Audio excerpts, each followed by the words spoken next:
আজকে কিছু কথা তোমাদের সাথে শেয়ার করব, কারণ আমি আর সহ্য করতে পারছি না। মনে হচ্ছে কারোর সাথে শেয়ার করলে হয়তো আমার মনটা একটু হালকা হবে। আর পাচ্ছি না, এত অশান্তি, এত অশান্তি। হ্যালো বন্ধুরা, সবাই কেমন আছো? আমার এটা নতুন একটা ফার্স্ট ব্লগ। তোমরা আশা করি ভালোবাসা দেবে। ভালোবাসা যদি তোমাদের কাছ থেকে পাই, আমি তোমাদের সাথে সব কিছু শেয়ার করব। তো চলো, আমার প্রত্যেক রবিবারের কাজ থাকে এইগুলা, ঘরের কাপড় চোপড় ধোয়া, ঘরটাকে ভালো করে পরিষ্কার করা, মুছে নেওয়া, এটাই। কিন্তু কয়েকদিন ধরে বৃষ্টির কারণে প্রচুর কাপড় জমে গেল, তো সেগুলো ধুয়ে এখন ছাদে মেলে দিয়ে আসবো।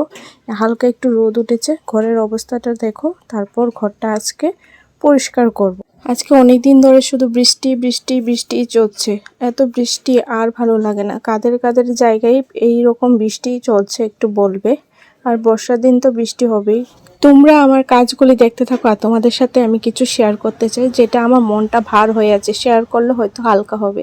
আসলে আমার হাজব্যান্ড সেরকমভাবে কোনো রোজগার করে না, আর আমি তো কিছুই করি না বাড়িতে, অকম্মা ঢেকির মতো বসে বসে খায়। আর আমার শাশুড়ি রোজগার করে, তাই ওনার কাছ থেকে আমাকে, আমার হাজব্যান্ডকে কটু কথা শুনতে লাগে।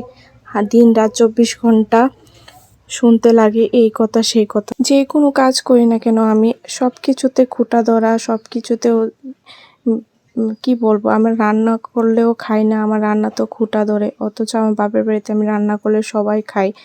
এমনকি আমার বাপের বাড়ি গরিব, তাই আমার বাবা মার তো একটু অসম্মান নেই, আর কি বলবো। আর আমাকে তো সেই মানে বুঝতেই পারো, গরিব লোকের মেয়ে যদি এরকম ধনী শাশুড়ির কাছে এসে পড়ি, কী রকমটা হবে। তো সেই রকম সহ্য করেই আমি চলছি। না, ভাবলাম আমি যেহেতু ব্লগ বানাই, তোমরা আছো আমার একটা পরিবার, তোমাদের সাথে যদি একটু শেয়ার করি, মনটা যদি হালকা হয়, তাই তোমাদের সাথে আমি শেয়ার করলাম। দেখো, তোমাদের সাথে কথা বলতে বলতে আমার রান্না টান্না হয়ে গেছে। এখন আমি বাসনগুলো ধুয়ে নেব। আর এখানে দেখো মেঘলা হয়ে আছে, বৃষ্টি আসবে মনে হয়। তাড়াতাড়ি আমি বাসনটা ধুয়ে স্নান করে পুজো দিয়ে নিই। বৃষ্টি আসলে আর পারবো না। আর ঘরটাও একটু মোছা বাকি আছে। তো এখানে আরও কাপড় রয়েছে, সেগুলোও আমাকে ধুয়ে দিতে হবে। তো চলো আগে বাসনটা ধুয়ে নিই। এটাই বলছিলাম, সব কিছুতে আমার শাশুড়ি খুঁত ধরে, সব কিছুতেই মানে আমাকে বকাবকি করে, এই করে সেই করে। মানে উনি আমাকে আমার দেখতেই পারে না। আর এমনকি আমার হাজব্যান্ডকেও, ওর মানে ছেলে রোজগার করে না, কম রোজগার করে। এইটাই নিয়ে উনি রোজগার করে, তাই ওনার একটু কি বলবো, ধাপটা একটু বেশি থাকে। আমি জানি না প্রত্যেকের বাড়িতে এরকম হয় না কি না হয়। আমি নিজের বাড়িটাই বলছি। আমার মা বাবার সাথে তো ফোন করে কথাই বলে না, ওনাদের আসার জন্যও বলে না। ওনাদের তো একটা ইচ্ছা থাকে মেয়ের বাড়িতে আসবে। তো একটু অনুষ্ঠান হলে তারপর আমি আমার হাজব্যান্ড বলি, তারপর ওরা আসে। ওদের তো নতই আসতে হবে, ওর মেয়ের বাড়ি না এসেও পারবে না, তো ওরা আসে, এই আর কি। আর আমার মা বাবা কোনো সময় খোঁচা মেরে কথা বলে, এটাই আর কি, কি বলবো। আর সবার বাড়িতে সেরকমটা হয়ে থাকে না কি আমি ঠিক জানি না, কিন্তু আমার বাড়িতে এরকমটা হয়ে থাকে। মানে কারোর সাথে শেয়ার করতে চাই না, কারণ দেখো কারোর সাথে আমি শেয়ার করলাম, সেই গিয়ে আবার উল্টাপাল্টা বলবে, আবার ঝামেলা। তাই ভাবলাম আমার যে একটা পরিবার আছে, ওদের সাথে একটু শেয়ার করি, ওদের কাছ থেকে যদি একটু সান্ত্বনা পাই, এটাই আর কি। তাই তোমাদের সাথে একটু শেয়ার করলাম, মনটাকে হালকা করার জন্য। আজকেও উনি আমার সাথে অনেক খারাপ ব্যবহার করলো,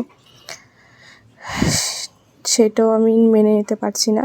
এই যে দেখছো, সংসারে কাজকর্ম করছি, এই করছি সেই করছি, কাজকর্ম যতক্ষণ করি ততক্ষণ নিজের ভিতরে কষ্টটা মনে পড়ে না। যখন একা থাকি তখন প্রচণ্ড মনে পড়ে। তো চলো ঘরটা মুছে নিই। ঘরটা মুছে আমি স্নান করবো, পূজা দেবো, এই কাজ। আর কি বলবো, মানে প্রত্যেক দিন শ্বশুরবাড়িতে তুমি কাজ করো, দিন রাত খেটে মরো, তারপর তোমাকে কটু কথা শুনতেই হবে, কারণ তুমি গরিবের মেয়ে, তোমার বাবা তো গরিব, এটাই। আর কি বলবো, দেখো ঘর মুছতে মুছতে বৃষ্টি চলে আসলো, কিন্তু উপরে কাপড়, তো আমি আর কাপড় আনবো না, কারণ ঝিরিঝিরি বৃষ্টি পড়ছে, একটু পরে আবার রোদ উঠে যাবে। তা কাপড়টি তো ভিজাই আছে, তাই আমি আর কাপড় আনতে যাইনি উপরে। বারবার উপরে ওঠানামা করতেও ভালো লাগে না, আর বৃষ্টি পড়ে শ্যাওলা হয়ে আছে, একটু রিস্কি। তাই আমি ভাবলাম যাই হোক, এই যে দেখতো সিঁড়িটি এত সবুজ হয়ে আছে, তো আমি স্নান করে নিলাম, নিয়ে পুজো দিয়ে দিলাম। এই যে দেখতে পাচ্ছ পুজো টুজো সব হয়ে গেছে, এখন ভাত খাবো। খেয়ে রেস্ট করব। বিকালের দিকে ঘরটা সুন্দর করে গুছাবো, তখন তোমাদের সাথে আবার শেয়ার করব। তো চলো, আয়নাটাও ধুল পড়ে আছে, এই আয়নাটা পরিষ্কার করতে হবে।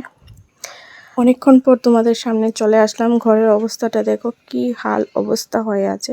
তো ঘরটা পরিষ্কার করে নিই ভালো করে, ঝাড়ঝুড় করে। যে কাপড়গুলো ধোয়া হয়েছে এখানে নিয়ে আসলাম, সব শুকিয়ে গেছে। তো কাপড়গুলো ঢাকনাগুলো দিয়ে দেব। চলো এখানে গুছিয়ে নিই আর তোমাদের সাথে শেয়ার করছি। তোমরা কেউ খারাপ পেও না, আমার কষ্টটা তোমাদের সাথে শেয়ার করে আমার মনটাকে হালকা করতে চাইছি, এটাই আর কি। আর কে কোথায় থেকে আমার ভিডিও দেখছো কমেন্টে বলবে। আমি নতুন আজকে ব্লগ ভিডিও বানিয়েছি, তোমাদের কাছ থেকে ভালোবাসা পাবো বলে, তোমাদের কাছে মনের দুঃখটা বলে একটু মনটা হালকা করার জন্য। আর তোমরা আমার পাশে থাকবে তাই আমি চাইবো, তাহলে আমারও ভালো লাগবে। তোমরা পাশে থাকলে আমিও বলতে পারবো আমারও সঙ্গী সাথী আছে, পরিবার আছে একটা সুন্দর। তো আমার ভিডিও কীরকম লাগে একটু লাইক কমেন্ট দিয়ে বলবে, আর সাবস্ক্রাইব করতে ভুলবে না। তো চলো আমি শর্ট ভিডিও বানাই। আর আজকে যে তোমরা ভিডিওতে প্রথমে রান্নার রেসিপিটা দেখলে, সেটা আমি শর্ট ভিডিওতে দিয়ে দেব কিভাবে রান্না করেছি। তো চলো আজকের মতো এতটুকুই। আমার ভিডিও যদি ভালো লাগে তোমরা কমেন্টে জানাবে, তাহলে আমি সুন্দর সুন্দর ভিডিও করব, ঠিক আছে। আর মনের কথা তোমাদের সাথে শেয়ার করব। তো চলো আজকের মতো টাটা, বাই বাই। আমার ঘর গোছানোটা কেমন হয়েছে কমেন্টে জানাবে, ঠিক আছে। তো সবাই ভালো থাকবে, সুস্থ থাকবে। নেক্সট ভিডিও নিয়ে আসবো, ততক্ষণের জন্য টাটা।